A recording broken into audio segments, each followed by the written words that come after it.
Ever wondered if you could take your legendary Fortnite loot from your Nintendo Switch and drop it straight onto your Xbox?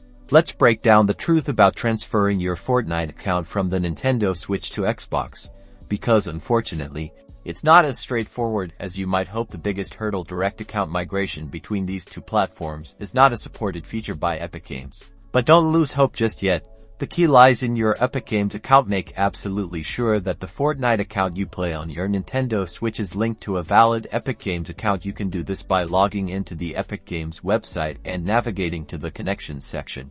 Now, on your Xbox, launch Fortnite. When prompted, log in using the same Epic Games account that you linked to your Switch Fortnite account. This is crucial. Here's the catch: while your progress and purchase skins should carry over because they're tied to your Epic Games account, keep in mind that some platform-specific items or promotions might not be available on Xbox due to licensing agreements. So, the bottom line, you can't technically transfer the account, but by linking your Epic Games account, you can usually access your progress and most of your cosmetics on your Xbox. If you face any issues, checking Epic Games support page is always a good idea. Now you can get back to that victory royale.